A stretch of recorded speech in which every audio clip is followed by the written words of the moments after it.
Hello everyone and welcome, and that is welcome back to Makai-World Reviews. It's been quite the time, and where have I been, you ask? You say, oh great, the Tono Makai, master of minds and of men, we worried about you, we sacrificed livestock and babies and whatnot in your name. Well, I've been having some serious medical issues for the past few years, and they finally caught up to me, including some throat surgery and a number of other things. So my voice sounds a little different, a little raspy, a little more Tom Waitsy. That's going to be why. But I'm going to try to be back and getting out movies on a more weekly basis. I'm going to try to pick up where I left off at, where I'm looking at movies that had more famous remakes. I did a few last year, but let's consider this a reboot of the whole debacle, shall we? One more thing before getting to the movie.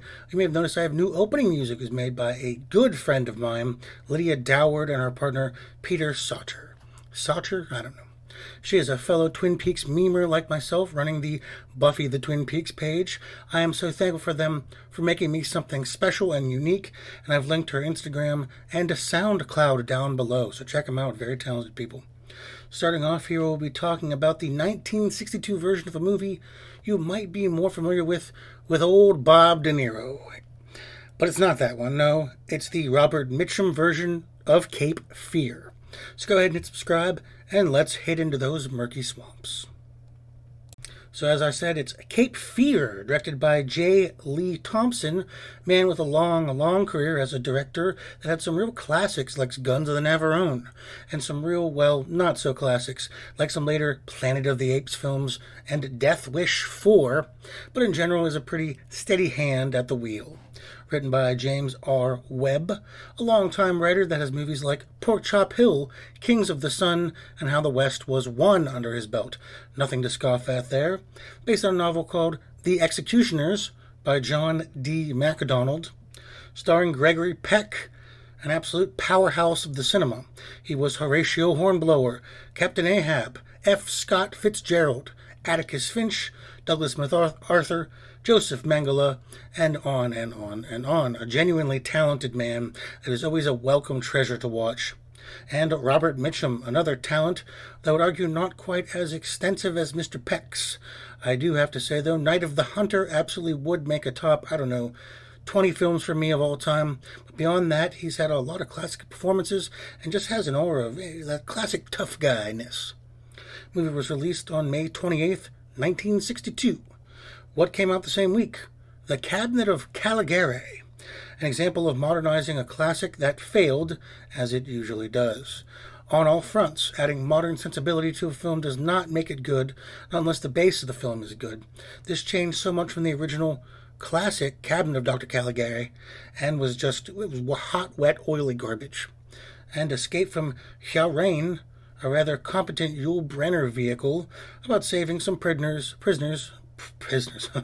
in a vaguely Middle Eastern area. Not really worth watching, but not the worst thing to watch, I guess, if you have to. Moving over to the plot, we meet one Max Cady, a curiously rude man with a dark air and cocky swagger to him. He's looking for lawyer Sam Bowden, but not for any litigation reasons. No, he's there to announce that Sam's life is about to change dramatically. You see, some years ago, Sam had caught Max beating up a woman and testified against him, putting Max behind bars for 8 or so years. Well, Max is holding a grudge, and he's going to make Sam's life hell. A war of nerves, it's said. Sam has some friends in the police force, namely the chief, and the chief gets his men to give Cady a hard time, rounding him up regularly, trying to run him out of town. Though this backfires when Max hires his own lawyer to make sure the cops don't abuse his civil liberties. So the police have to back off until Max actually does something provable. And even after Sam's dog is poisoned with strychnine, the police remain empty-handed. Sam hires a private investigator who finds nothing at first, but then alerts the police to something happening between Cady and a young woman. They find her badly beaten, but Cady is nowhere to be found. And despite all attempts to convince her, she refuses to testify or make a statement definitively either way. But the message is clear. This is only a sample of what Max will do. This is then followed with 2 incidents featuring Sam's daughter, Nancy, one where Max leers at her while she is cleaning the family boat, and another where he menaces her as she is leaving school, causing her to be lightly hit by a car. Well, that's about enough for Sam, who resolves to kill Max, but his wife convinces him to see if he can pay Max off. Just get him out of their life. But this conversation goes poorly between the two men, as Max wants to kill Sam in a death by 1,000 cuts sort of situation. Charlie, the private detective, convinces Sam to hire some thugs to rough up Katie. But Max puts up a fight, getting the better of the hired goons and reaffirming to Sam his intentions, especially with Nancy. Max's lawyer also begins disbarment proceedings against Sam for the hired goon situation.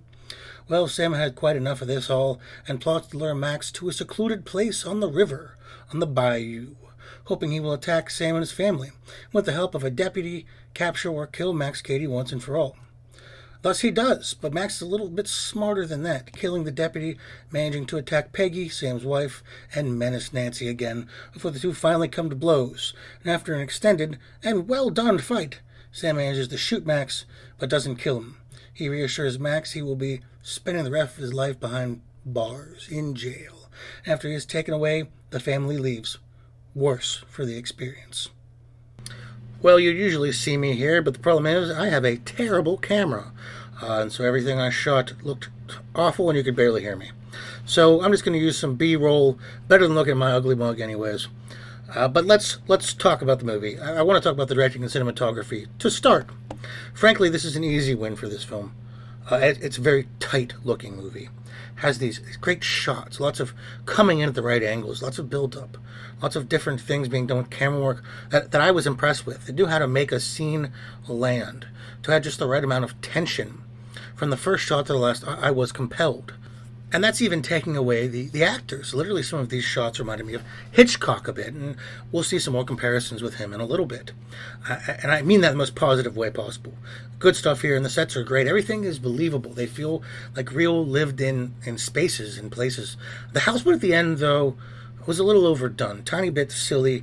Man, it gave us Robert Mitchum skulking around in the water, and a surprisingly well-done, well-choreographed fight between him and Gregory Peck. Robert's use of the rear naked choke looked good. He did it essentially correct, and I think that's kind of neat as a former practitioner of Brazilian Jiu-Jitsu myself.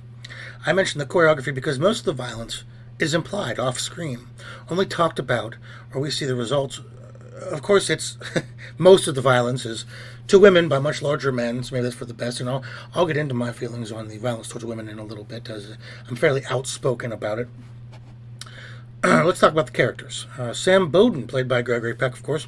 You see Sam at first, and you think, oh, he's a bit of a stick in the mud, right? He's a moral guy. He's the one who testified against Max. He goes to the police for help. He refuses to push the woman who was injured any further than she's comfortable. He refuses to hire goons to beat up Max, etc., etc. But this is also where we see these cracks form, as even with the slightest pressure Max puts on Sam, he begins to break, starting with openly and happily getting his police buddies to break some of Max's civil liberties, harassing him endlessly, and not that Max didn't deserve it, but it's awful unbecoming of a seemingly moral man. Max continues his jokerization of Sam until we really reach, in my opinion, the finest moment in the movie, where after his daughter is hit by the car thanks to Max, Sam loses it, grabs his gun. He's ready to kill. He's ready to be the man Max wants him to be. He's ready to fight fire with fire. It's only thanks to his wife calming him down does he not go full Travis Bickle here. Everything past this kind of regresses the character back to just wanting to outwit Max, and he does. And in the end, he refuses to kill Mr. Katie, and it's important to know that. And it's an important role for Gregory Peck, and he brings a lot more to it than you might imagine. Of course, he's a great actor, and it shows. I just wish the last act of the movie had some of that internal conflict we saw in the second. And of course, Max Cady, played by Robert Mitchum. Well, Gregory Peck did a great job here. This is Mitchum's movie. Max Cady is a foul, violent misogynist with an imposing figure, cocky stride, musky odor, and rapist charm. He's smarter, or at least more clever than you might imagine him to be, and resourceful to no end. He's a genuinely, realistically horrifying character. People like this exist. They only want to abuse and control. They cannot have their lusts, bounded. And they show that well, he's always, and they show that well here. He's always smoking, he's always drinking, he's always leering. He is shown to be base in his whims and desires, as he possibly can be. Robert has that smooth voice that can deliver horrific lines so well, and his imposing physique. Well, nothing of the 80s super hunks. He looks like a strong man that has labored and not just spent time in the gym, he's barrel-chested. Now, I've been open to my feelings on using female essay and stories as a plot point, but I've always said, if it is used correctly, and I use that term loosely, i.e., what I mean by that, shown to be negative, shown to have consequences that are not just for the pleasure of the audience at seeing a woman abused, I can be okay with it. And here, while we never see any actual essay, the scene where he is at the very least beating up a woman in the hotel room is quite horrific. We don't see anything, like I said, but his face contorts as he looks at her lying down, and we find her bruised and battered body sometime later. And she refuses to talk, to testify. She worries whatever her family would think. Portrayal that smacks of real life, and is one of the most difficult scenes in the movie to watch. Between this and Night of the Hunter, boy, keep Robert Mitchum away from your kids. As far as the rest of the cast, I say rest because essentially the remainder of the cast is rather disappointing, and that's surprising. Martin Balsam and Telly Savalas are in this, for God's sake, and they're disappointing. But this is about Cinemax, who ironically do also hit the road like the aforementioned game. But it's also these two as rivals, and everyone else is just there to facilitate that. I wanted to get invested in the wife and daughter, but really they were just kind of sounding boards to keep the plot going. Slightly damsels in distress-like, and everyone else kind of feeling like they were just there. It didn't take away from the film, with the powerful performance we got by the leads, but it could have helped. Now, as far as comparisons to the 91 film, I had some debate on this one, and it's going to be a close call. Well, these are essentially the same story. They took some liberties to make them more relevant and topical for their time frames. Sam in the 91 version is a little more dubious in his lawyering, and that Max was his client, and he did not do all of his due diligence in defending Max. That creates a rift that gives Max a little bit, just a little bit, of a reason to be sour, justifiably so. Even though he's still a complete and total scumbag. Now that brings up the Max and Sam characters themselves. Sam in the 62 version is essentially a good man who was driven to the brink but brought back out thanks to his family, to the people around him. Sam in the 91 version is a weak-willed man who cheats on his wife, is not quite as good as his job, and is more willing to delve into the gray area of morality a lot quicker. I also have to say Nick Nolte is not half the actor Gregory Peck is. Not that he's a bad actor, but especially comparing the roles, I go ahead and give the edge to the 62 version. Max is transformed in a wholly different way. Robert Mitchum's Max is menacing, but sleepy-eyed. He doesn't worry, he doesn't fret. He barely even raises his voice. Old Bob De Niro's is loud and outfitted style. He's obnoxious, he's aggressive, and he's in your face, and he's debauched, maybe more so than Robert Mitchum's. And he's just as open about it as well. But he's more a thug than a menace. Both give very interesting portrayals, and I'm not sure which one I like more. They're coming at the character from totally different places. I think I just barely prefer the nuance of Robert Mitchum and what he brings to the role. And you might think, oh, that solves it, but no, because as I mentioned, the remaining cast in the 62 version is boring, at best. Well, the 91 version, I kind of like them. Juliette Lewis and Jessica Lange as Sam's daughter and wife, respectively. Hell, Robert Mitchum and Gregory Peck and Martin Balsam are in the 91 version, as well as Joe Don Baker, who somehow outdoes Telly Savalas. So yeah, while I prefer the main characters in the original, everyone else I like is in the 91 version. So I guess 62 gets a slight edge, but both are classics. Now moving to the music. Bernard Herrmann did the score on this, and it's perfect. It adds so much to every scene, using the perfect amalgam of instruments to let us know the tone the scene is going for, what kind of tension or action we should be expecting, and getting the right notes at the right time.